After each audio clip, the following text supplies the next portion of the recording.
Vadakara baby memorial ഹോസ്പിറ്റലിൽ പ്രസവ ചികിത്സയ്ക്കിരിക്കെ ചോമ്പാല സ്വദേശിനി അഫീഫ മരണപ്പെട്ട സംഭവത്തിൽ ഉന്നതതല അന്വേഷണം നടത്തണമെന്നും ചികിത്സയ്ക്ക് നേതൃത്വം നൽകിയ ഡോക്ടർമാർക്കും ആശുപത്രി അധികൃതർക്കുമെതിരെ കർശന നിയമ നടപടികൾ സ്വീകരിക്കണമെന്നും അഫീഫ നീതി ജനകീയ ആക്ഷൻ കമ്മിറ്റി വാർത്താ സമ്മേളനത്തിൽ ആവശ്യപ്പെട്ടു. Prince tyres and wheels, JT road, Vadakara. വാഹന ഉടമകളുടെ വഴികാട്ടി, 23 വർഷത്തെ വാഹന ടയർ മേഖലയിലെ സേവനം. കഴിഞ്ഞ മാസം 18/7/2026 അഫീഫ മരണപ്പെട്ടത്.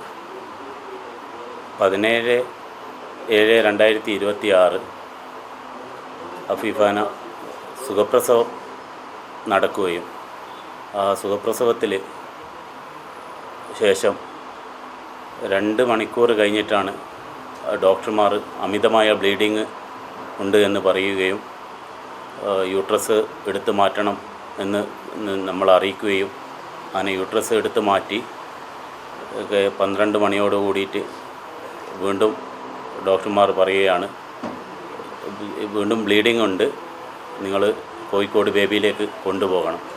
അങ്ങനെ പുലർച്ചയ്ക്ക് 4:30 മണിക്കാണ് കോഴിക്കോട് ബേബി മെമ്മോറിയൽ ഹോസ്പിറ്റലിലേക്ക് കൊണ്ടുപോവുകയും 6 മണിയോട് കൂടിയിട്ട് മരണം സംഭവിക്കുകയാണ് ചെയ്തത്.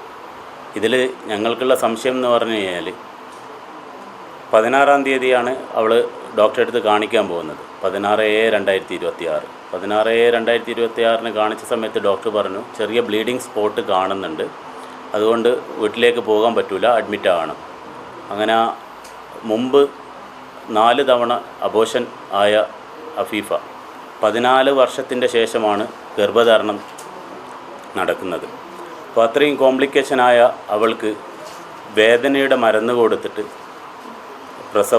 സുഖപ്രസവത്തിലേക്ക് തള്ളി മാറ്റുകയാണ് ഡോക്ടർമാർ ചെയ്തത്. അത് ശരിക്ക് സിസേറിയനിലൂടെ എടുക്കാമായിരുന്നെങ്കിലും അവർ സുഖപ്രസവം 2 പ്രാവശ്യം വേദനേൻ്റെ മരുന്ന് കൊടുത്ത് അങ്ങനെ യൂട്രസ് തുറക്കുന്നുണ്ട്, സുഖപ്രസവം നടക്കുമെന്ന് കുടുംബമായ നമ്മളോട് ഡോക്ടർമാർ അറിയിച്ച പ്രകാരം 5:25 കൂടിയിട്ട് അവൾ സുഖപ്രസവം നടന്നു. അത് വക്കം ചെയ്തിട്ടാണ് കുട്ടീനെ പുറത്തെടുക്കുകയും ചെയ്യുന്നത്. അതിൻ്റെ ശേഷം കുടുംബക്കാർക്ക് ആർക്കും അഫീഫാനെ കാണാനുള്ള ഒരു ഇവർ ഡോക്ടർ ഭാഗത്തുനിന്ന് ഹോസ്പിറ്റലിൻ്റെ മാനേജ്മെൻറ്റിൻ്റെ ഭാഗത്തുനിന്നും ഇതുണ്ടായിട്ടില്ല അഫീഫാനെ കാണാനുള്ള. അപ്പോൾ 2 മണിക്കൂർ കഴിഞ്ഞതിൻ്റെ ശേഷമാണ് ബ്ലീഡിങ്, രക്തസ്രാവം, അമിതമായ രക്തസ്രാവം നടക്കുന്നുണ്ട്. പക്ഷേങ്കിൽ ഡോക്ടർ വാർഡിലില്ല. ഡോക്ടർ എവിടെയാണ് ഉള്ളത്? OPയിൽ മറ്റുള്ള രോഗികളെ ചികിത്സിക്കേണ്ടിയിട്ട് വാർഡിൽ നിന്ന് മാറി. അങ്ങനെ 2 മണിക്കൂർ കഴിഞ്ഞതിൻ്റെ ശേഷം ഡോക്ടർ തിരിച്ച് വന്ന സമയത്താണ് നമ്മൾ കാണുന്നത് അഫീഫാൻ്റെ കളറ് മാറി ഒരു നീല കളറായിട്ടാണുള്ളത്. അപ്പോൾ അപ്പോഴത്തേക്കും അമിതമായ രക്തസ്രാവം പോയിട്ട് അവൾ മരണത്തോട് അടുക്കുന്നൊരു സമയത്താണ് നമ്മളോട് പറയുന്നത് പെട്ടെന്ന് തന്നെ യൂട്രസ് റിമൂവ് ചെയ്യണം, കാരണം അത്രയും ക്രിട്ടിക്കലാണ്. അപ്പോൾ ആ 2 മണിക്കൂറാണ് അവർ പാഴാക്കി കളഞ്ഞത്. അതല്ല നമ്മളോട് ഇത് മുമ്പേ അറിയിച്ചിട്ടുണ്ടെങ്കിൽ നമ്മൾ വിദഗ്ധ ചികിത്സയ്ക്ക് വേണ്ടിയിട്ട് കോഴിക്കോടോ അതല്ല കണ്ണൂരോ എവിടെയെങ്കിലും ഷിഫ്റ്റ് ചെയ്യാമായിരുന്നു.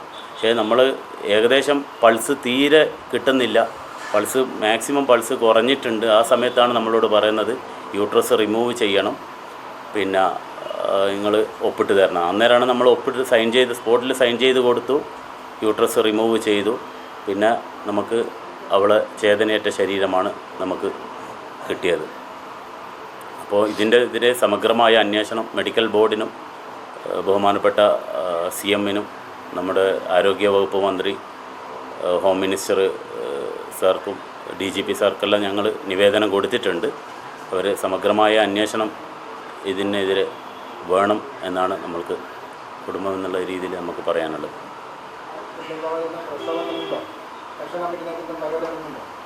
ആക്ഷൻ കമ്മിറ്റി ആദ്യ നടപടി എന്ന നിലയിൽ കഴിഞ്ഞ ആഴ്ച തിരുവനന്തപുരത്ത് പോയി ഞങ്ങൾ ആഭ്യന്തരമന്ത്രിക്കും ആരോഗ്യമന്ത്രിക്കും മുഖ്യമന്ത്രിക്കും നിവേദനങ്ങൾ നൽകിയിട്ടുണ്ട്. അതിൻ്റെ സത്വര നടപടികൾ എടുക്കുമെന്ന് തന്നെയാണ് അവരൊക്കെ അറിയിച്ചിട്ടുള്ളത്. ഈ കാര്യത്തിൻ്റെ ഗൗരവം നല്ലൊരു സമയം നമുക്ക് കിട്ടി അവരായിട്ടൊക്കെ തിരുവനന്തപുരത്ത് വെച്ച് അവരുടെ ഓഫീസുകളിൽ വെച്ച് സംസാരിക്കുകയും ഈ കാര്യങ്ങളൊക്കെ അവരെ അറിയിക്കുകയും ചെയ്തിട്ടുണ്ട്. അവരുടെ ഭാഗത്തുനിന്ന് നടപടി ഉണ്ടാകും എന്ന് തന്നെയാണ് ഞങ്ങൾ വിശ്വസിക്കുന്നത്. അല്ല, ഇന്ന് നല്ല നല്ല സന്തോഷത്തിലാണല്ലോ. അതെ, സന്തോഷത്തിലാണ്. കാരണം ഞാനിപ്പോ പാചകം ചെയ്യുന്നതേ മയൂരം വെളിച്ചെണ്ണ ഉപയോഗിച്ചാണ്. പുതിയ മയൂരം കോക്കനട്ട് ഓയിൽ, കലർപ്പില്ലാത്ത ശുദ്ധമായ വെളിച്ചെണ്ണ. കർഷകരിൽ നിന്ന് നേരിട്ട് ശേഖരിക്കുന്ന നാളികേരം സൾഫറും പുകയും ഏൽക്കാതെ ഉണക്കിയെടുത്ത കൊപ്രയിൽ നിന്നും സംസ്കരിച്ചെടുക്കുന്ന 100% ശുദ്ധമായ വെളിച്ചെണ്ണ. ഇത്രയും നല്ല വെളിച്ചെണ്ണ ഇപ്പോൾ നിങ്ങൾക്ക് വിപണിയിൽ ലഭിക്കുകയില്ല. മയൂരം വെളിച്ചെണ്ണ, ഒരു ഏറെമല സർവീസ് സഹകരണ ബാങ്ക് സംരംഭം.